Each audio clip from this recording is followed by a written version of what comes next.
Now, the Punchestown Music Festival returns this year with the most eclectic lineup that you could imagine. Tom Jones, Deacon Blue, Bonnie Tyler, Village People, Roland Gift, ABC, Smokey, Boney M and All Saints will take the stage across the weekend. That's next weekend, by the way. In other words, July 29 and 30. But no doubt the one act that everybody will be rushing to the stage for is Culture Club. And I'm delighted to say that on the line now, to give us an idea of what to expect from the gig, is the one and only Boy George. So, Mr. George, George O'Dowd, Boy George, good morning to you. Good morning. How are you? I'm very good indeed. George, I mean, like, it's a bit of a nostalgia buzz in terms of the actual weekend.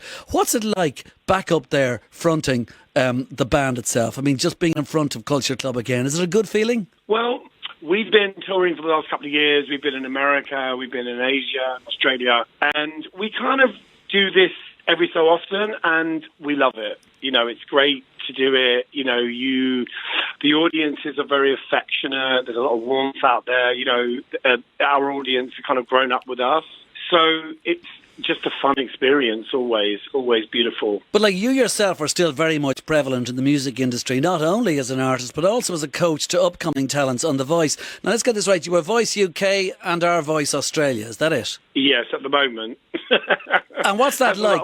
I mean, is it fun? I mean, like, for instance, like, it's really fun. Like the reinvention of Boy George, if you put it this way, the reinvention of you is probably more successful than many might have thought that it might be, and maybe it's even more successful than you might have thought that it might be. I've always, you know that Terence Trent D'Arby song, I have faith in these desolate times. That's like my theme tune. I've always been, you know, very optimistic.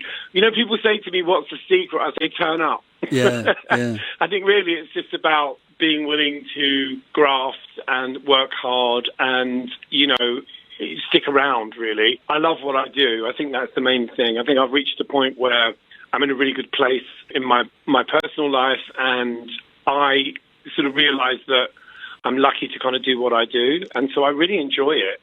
And what about the whole idea of, like, would you be a fan of the reality TV format for actually finding talent? Or is it just almost like that it's an entertaining show? It doesn't necessarily mean you're finding the next Elvis Presley or something. I mean, like, does it really deliver the promise of fame?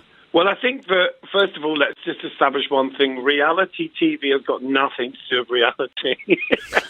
We're getting the two things confused. Yeah, right. But I think what you can do on a show like The Voice is you can give somebody a platform. You know, it's a moment in a career. There's going to be lots of moments. If you're lucky enough to do it as a career, there's going to be lots of times when things don't go your way. And I think The Voice is just one of those experiences where you get to experience being on TV, the pressure of singing songs that you don't know, being criticised. So I think all of that can be quite character building. So I don't think it's a bad thing.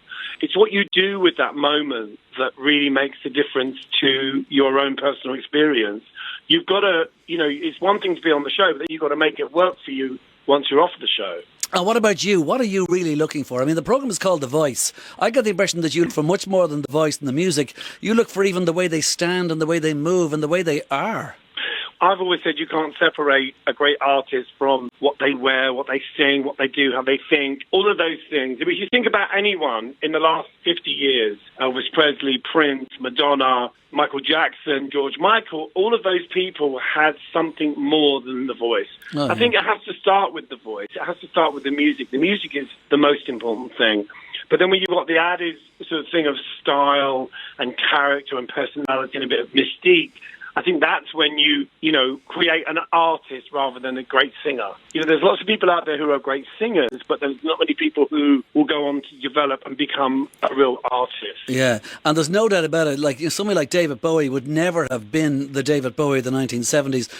He would have possibly been with music, but I mean, the way he presented himself was just as important. How do you think Boy George would have done in a reality talent show back in the early 1980s? I have no idea. I just remember when I started my band, everyone that was in makeup and anyone that was dressed up was getting a record deal, and we couldn't get a record deal. So for me, my image in the beginning kind of worked against me. But once I got on TV, that was the big turning point. Once I got onto Top of the Pops, which we did by accident, it was just a fluke that we got on. And once we got on TV, of course, people decided they liked us. But it's really, getting the public to fall in love with you is the hard bit. Do you know what I mean?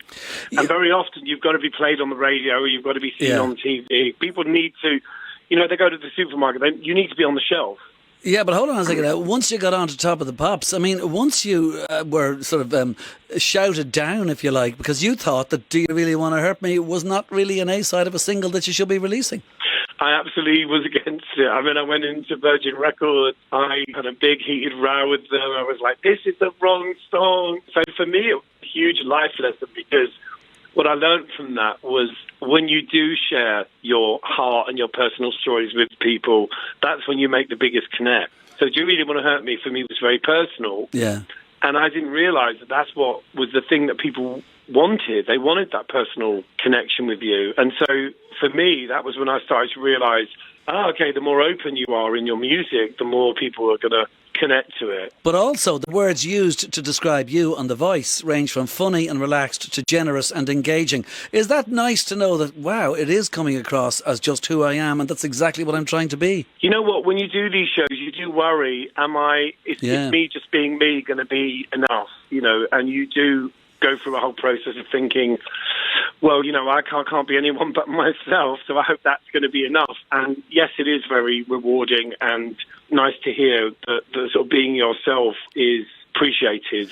But as you say, George, that was always the way you approached it, when you suddenly realised, wow, all I have to do is be me, and that's what works. Because, you have been an attention seeker all your life. You've called yourself a misfit all your life. The attention-seeking misfit bit, it works pretty well, doesn't it? It sounds like a great album title. Yeah, absolutely. Yeah, you have it on the T-shirt. Or at least a name for a new band, The attention seeker misfit. Misfits. The attention seeking misfits. I like that. I might steal that. By the way, you did team up with the YMCA Australia. You recorded a new version of their famous song. Tell us about just the teaming up, first of all.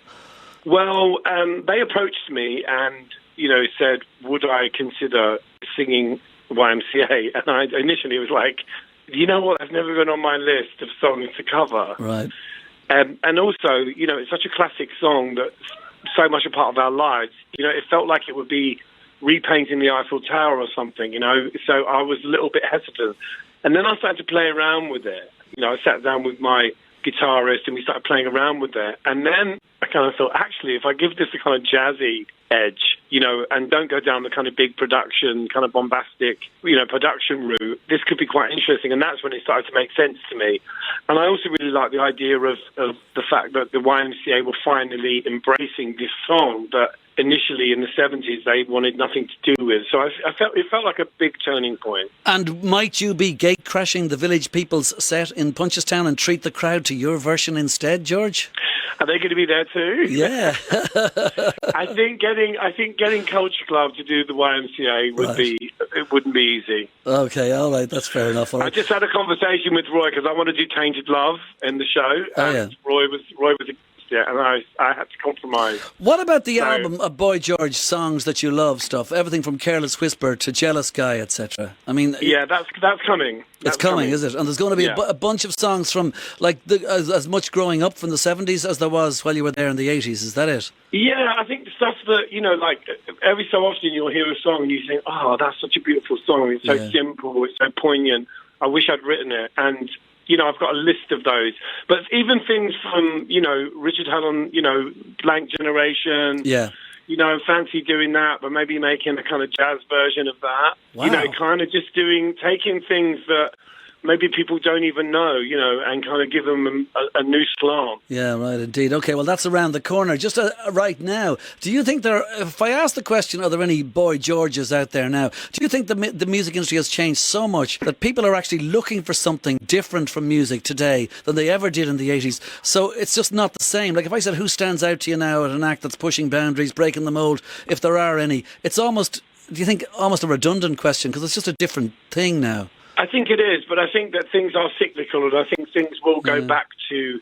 At the moment, pop music isn't about the visual anymore. If you grew up in the 70s and the 80s, even the 60s, there was always a strong visual connected to music. You used to have these wonderful teenage tribes, the mods, the rockers, punks, Teddy Boys. And I think pop music needs that. And I think what we have at the moment is a lot of performers. We have a lot of people that have come from stage school that are, performers. They're not necessarily artists. They're not necessarily going to change the world. Yeah. They're not necessarily trying to change the world. But I think things will go round in a circle, and I think that you are going to get people who are going to have something to say. They're going to look good. I at least I hope so.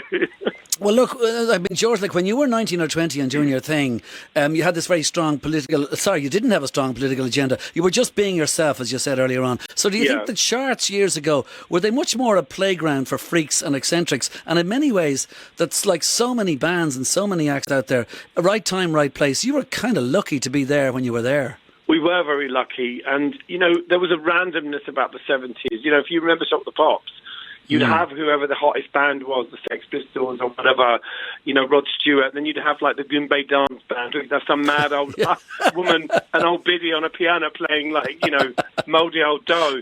And I think that kind of randomness is great. That's the one thing I loved about the 70s and much of the 80s was that, you have to have things that are wrong. You need randomness. You need things that are like, what the hell? By the way, can I just say, I liked Mouldy Old Dough. That was Lieutenant Pigeon. I bought it, yeah. It was very good. I love that too, yeah. Listen, okay, well, look, you're on Twitter and to come to now as opposed to then. There was nothing like that in those days. You're very kind to your followers who ask for birthday wishes and such requests.